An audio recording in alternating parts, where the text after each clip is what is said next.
ମୋ ନାମ ସୋନାଲି। ମୋର 10 ପରୀକ୍ଷା ସରିଗଲା। ମୋ ମା କହିଲେ ଯେ ତୁମେ ଗୋଟିଏ କିମ୍ବା 2 ମାସ ପାଇଁ ତୁମ ମାଉସୀ ଘରକୁ ଯାଅ। ମୋ ମାଉସୀ ଦିଲ୍ଲୀରେ ରହୁଥିଲେ। 10ମ ଏବଂ 10 ପରୀକ୍ଷା ଯୋଗୁଁ ମୁଁ 4-5 ବର୍ଷ ଧରି ମୋ ମାଉସୀ ଘରକୁ ଯାଇପାରୁ ନଥିଲି। ମୁଁ ମୋ ମାଉସୀ ଘରକୁ ଯିବା ପାଇଁ ପ୍ରସ୍ତୁତ ହୋଇ ପରଦିନ ଚାଲିଗଲି। ମୋ ମାଉସୀ ଘର ଗୋଟିଏ ରାସ୍ତାରେ ଥିଲା। ମୋ ମାଉସୀ ମୋତେ ଦେଖି ବହୁତ ଖୁସି ହେଲେ। ମୋ ମାଉସୀଙ୍କ 2ଟି ପିଲା ଥିଲେ। ମୁଁ ହାତ ଗୋଡ଼ ଧୋଇ ଫ୍ରେଶ୍ ହୋଇଥିଲି। ମାଉସୀ ମୋତେ ଖାଦ୍ୟ ଖାଇବାକୁ ଦେଲେ। ଖାଇସାରିବା ପରେ ମୁଁ ଟିକେ ବିଶ୍ରାମ କରିବାକୁ ଛାତକୁ ଗଲି। ଛାତ ଉପରେ ତାଜା ପବନ ବହୁଥିଲା। ମୁଁ ଛାତ ଉପରୁ ରାସ୍ତାକୁ ଦେଖୁଥିଲି। ତାପରେ ମୁଁ ତଳକୁ ଆସି ମୋ ମାଉସୀଙ୍କ ସହିତ କଥାବାର୍ତ୍ତା ଆରମ୍ଭ କଲି। ମୋ ମାଉସୀଙ୍କ ପୁଅର ନାମ ସିନୁ। ସେ ଏବଂ ରାଜୁ ଦୁହେଁ ଘରେ ଦେଖାଯାଇ ନଥିଲେ। ମୁଁ ମୋ ମାଉସୀଙ୍କୁ ପଚାରିଲି ସିନୁ ଏବଂ ରାଜୁ କେଉଁଠି ଅଛନ୍ତି? ମାଉସୀ କହିଲେ ଯେ ସିନୁର କ୍ଲାସ ଅଛି, ତେଣୁ ସେ କ୍ଲାସକୁ ଯାଇଛି ଏବଂ ରାଜୁ ତାଙ୍କ ସାଙ୍ଗମାନଙ୍କ ସହିତ ବାହାରକୁ ଯାଇଛି। କିଛି ସମୟ ପରେ ସିନୁ ଆସିଲେ। ସେ ବହୁତ ଗୋରା ଏବଂ ବହୁତ ସୁନ୍ଦର ଥିଲେ। ଏହି ବର୍ଷ ସେ ବହୁତ ପରିବର୍ତ୍ତନ ହୋଇଥିଲା। ତାଙ୍କ ଶରୀରରେ ବହୁତ ପରିବର୍ତ୍ତନ ଆସିଥିଲା। ତାଙ୍କ ଶରୀର ଲମ୍ବା ଏବଂ ରେଶମୀ ଥିଲା। ସେ ମୋ ଆଡ଼କୁ ଚାହିଁ ହସିଲେ।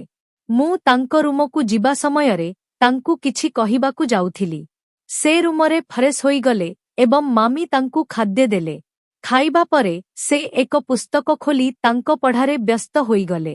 ମୁଁ ଯାଇ ତାଙ୍କ ପାଖରେ ବସି ତାଙ୍କ ସହିତ କଥା ହେବାକୁ ଚେଷ୍ଟା କଲି, କିନ୍ତୁ ମୁଁ ତାଙ୍କୁ ଯାହାବି ପ୍ରଶ୍ନ ପଚାରିଲି, ସେ କେବଳ ଉତ୍ତର ଦେଉଥିଲେ।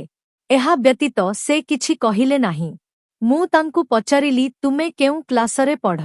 ସେ କହିଲେ ମୁଁ ଏବେ ଏକାଦଶରେ ପଢ଼ୁଛି। ମୁଁ ପଚାରିଲି ତୁମେ କ'ଣ ପଢ଼ିଛ? ସେ କହିଲେ ମୁଁ ସାଇନ୍ସ ପଢ଼ୁଛି।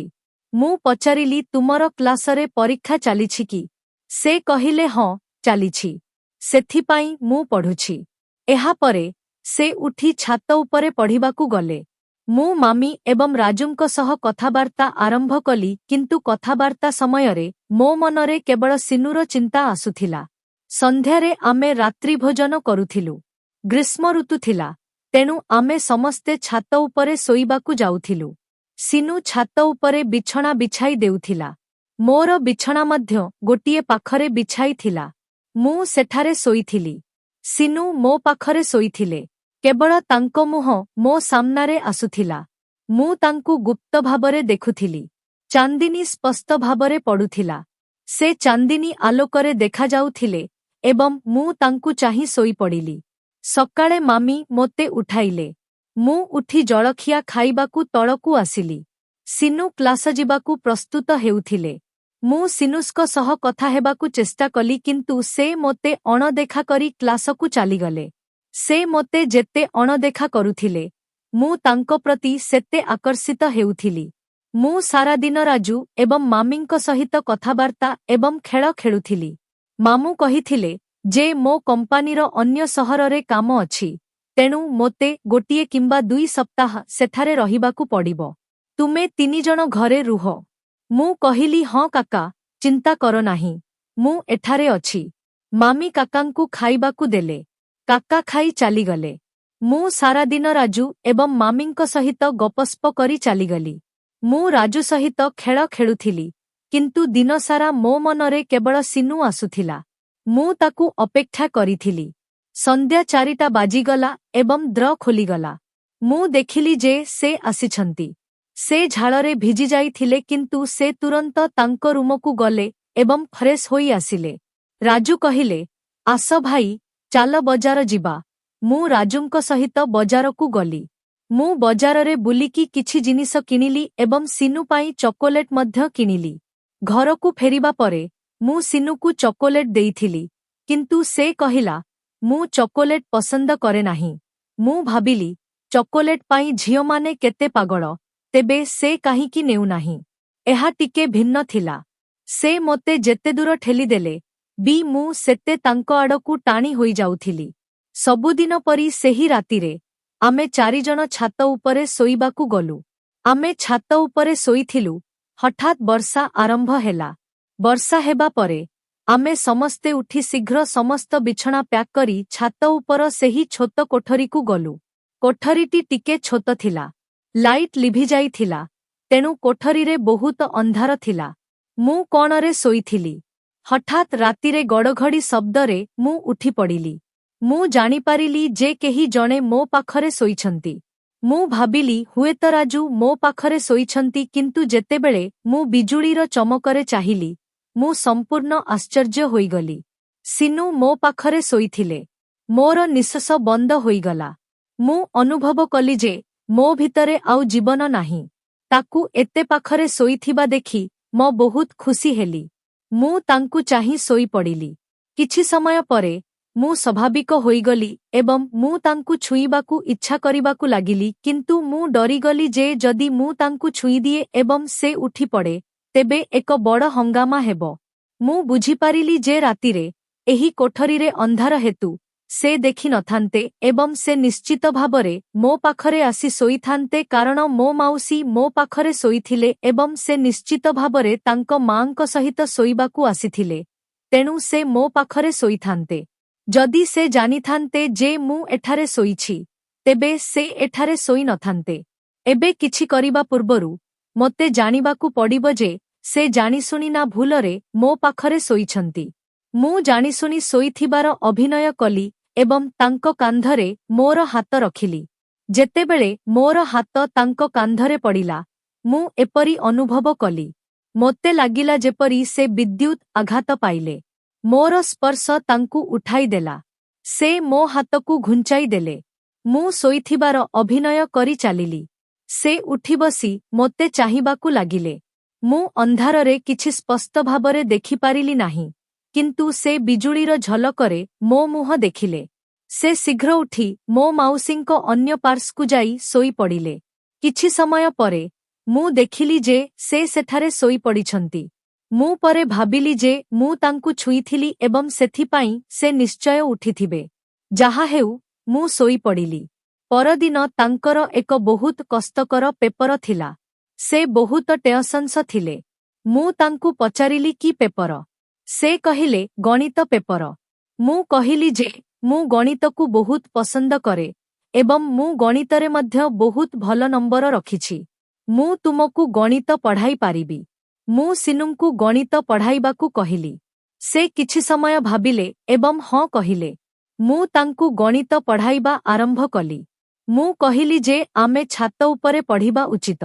सिनु हाँ कहिला एवं आमे पुस्तक एवं नोटबुक धरी उपर महला कोठरीकू गलु। मु ताकू गणित पढ़ाइबा आरंभ कली। पढ़ाइबा समयरे मु ताकू अनेक थर छुई जाउथिली एवं मो शरीररे करेंट बहिबा परी अनुभव हेउथिला। गणित पढ़ाइबा समयरे राति होईगला। आमे दुहें रात्रि भोजन करी परदिन सोईगलु। गोटिए दिन सिनु परीक्षा देई घरकू फेरिला। आजी से बहुत खुशी थिला। माउसी ताकू पचारिला परीक्षा केमिति हेला। से कहिला, माँ आजी मोर परीक्षा बहुत भल हेला। से मो पाखकू आसी कहिला, धन्यवाद, तुम जोगु मोर परीक्षा बहुत भल हेला। एबे मोर परीक्षा सरीगला। एबे मोर किछि दिन छुट्टी अछि। एहा सुनी मु बहुत खुशी हेली। से मो सहित बहुत खोलाखोली कथाबार्ता करिबाकू लागिले। आमे तिनि जन बहुत मजा करुथिलु एवं गपस्प करुथिलु। किछि दिन एहीपरि बीतीगला। गोटिए राति सबुदिन परी आमे तेरासरे सोईबाकू गलु। सोईबा परे हठात वर्षा आरंभ हेला। आमे पुणी समस्त बिछଣା प्याक करी सेही छोट कोठरीकू गलु। बिछाई देलु एवं आमे चारिजण सोईगलु। रातिरे मु हठात उठिगली। मु पुणी अनुभव कली जे मो पाखरे केही सोईछि। मु भाबिली हुएत राजू मो पाखरे सोईछंती, किंतु बिजुळीर झलकरे मु देखिली जे सिनु मो पाखरे सोईछंती। मु भाबुथिली से एबे मो पाखरे काहीकि सोईछंती। जदि माउसी सकाळे तांकू मो पाखरे सोईथिबार देखंती तेबे से कोण भाबिबे। मु तांकू उठाइबाकू चेष्टा कली, किंतु मु तांकू सीधासळख उठाइबाकू चाहू नथिली। तेणु मु जानिशुणी तांको कांधरे हाथ रखिली। से मो हाथकू हटाइले, उठी बसिले एवं मोते देखिबाकू लागिले। मु जानिशुणी सोईथिबार अभिनय करिबाकू लागिली। एहा परे से पुणी सेही स्थानकू गले। ମୁଁ ଶୋଇପଡ଼ିଲି। ମୁଁ ଭାବିଲି ମୁଁ ଅନ୍ୟ କୌଣସି ସ୍ଥାନରେ ଶୋଇବା ଉଚିତ କିନ୍ତୁ କୋଠରୀ ଛୋଟ ଥିଲା ତେଣୁ ଅନ୍ୟ କୌଣସି ପାଖରେ ଜାଗା ନଥିଲା। ମୁଁ କାନ୍ଥ ଆଡ଼କୁ ମୁହଁ କରି ଶୋଇପଡ଼ିଲି ତାପରେ ମୁଁ ଜାଣିନାହିଁ ଯେ ସବୁକିଛି ମୋ ମନରେ ଆସିବା ଆରମ୍ଭ କଲା। ମୁଁ ପୁଣି ତାଙ୍କ ଆଡ଼କୁ ମୁହଁ କରି ଶୋଇପଡ଼ିଲି। ଆଉ ମୁଁ ତା କାନ୍ଧରେ ହାତ ରଖିଲି। ତା କାନ୍ଧରେ ହାତ ରଖିବା ମାତ୍ରେ ମୁଁ ଏକ ଭିନ୍ନ ପ୍ରକାରର ଅନୁଭବ କରିବାକୁ ଲାଗିଲି। ମୁଁ ତାକୁ ଅପେକ୍ଷା କରିବାକୁ ଲାଗିଲି। କିନ୍ତୁ ମୁଁ ଅନୁଭବ କଲି ଯେ ସେ ବହୁତ ଗଭୀର ନିଦରେ ଅଛି। ସେ ନିଜକୁ ଏକ ଚାଦରରେ ଘୋଡ଼ାଇ ଦେଇଥିଲା। ମୁଁ ଚାଦର ଉପରୁ ତାକୁ ଆଦର କରୁଥିଲି କିନ୍ତୁ ସେ କୌଣସି ପ୍ରତିକ୍ରିୟା ଦେଇ ନଥିଲା। ବାହାରେ ବହୁତ ଅନ୍ଧାର ଥିଲା ଏବଂ ପ୍ରବଳ ବର୍ଷା ହେଉଥିଲା।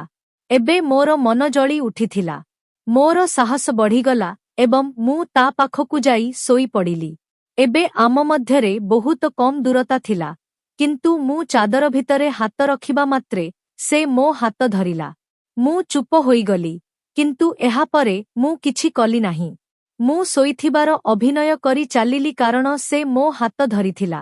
ଏହାପରେ ସେ ମୋ ହାତକୁ ନିଜ ହାତରେ ନେଇ ଚାପିବାକୁ ଲାଗିଲା। ମୋ ହୃଦୟର ବହୁତ ଦ୍ରୁତ ହୋଇଯାଇଥିଲା କିନ୍ତୁ ମୁଁ କିଛି କଲି ନାହିଁ। କିଛି ସମୟ ପରେ ସେ ମୋ କାନରେ ଧୀରେ ଧୀରେ କହିବାକୁ ଲାଗିଲା, ମୁଁ ତଳକୁ ଯାଉଛି। ତୁମେ ମଧ୍ୟ ମୋ ସହିତ ତଳକୁ ଆସ। ବର୍ଷା ଟିକିଏ କମିଗଲା। ସେ ଉଠି ତାଙ୍କ ମା ଏବଂ ରାଜୁଙ୍କୁ ଚାହିଁଲା। ଦୁହେଁ ଗଭୀର ନିଦ୍ରାରେ ଥିଲେ। ଏହାପରେ ସେ ଉଠି ରୁମ ବାହାରକୁ ଯାଇ ତଳକୁ ଚାଲିଗଲେ। ତାଙ୍କଠାରୁ ଏହା ଶୁଣି ମୋର ନିଦ ହଜିଗଲା। ମୁଁ ଭାବିଲି ଯେ ଏପର୍ଯ୍ୟନ୍ତ ଏହି ପୁଅଟି ମୋ ସହିତ କଥା ହେଉନଥିଲା ଏବଂ ଏବେ ହଠାତ୍ ସେ ମୋତେ ଏକା ଡାକିବାକୁ ଲାଗିଛି। ଆଲୋକ ଏପର୍ଯ୍ୟନ୍ତ ଆସିନଥିଲା। ସାରା କୋଠରୀ ଏବଂ ବାହାରେ ଅନ୍ଧାର ଥିଲା।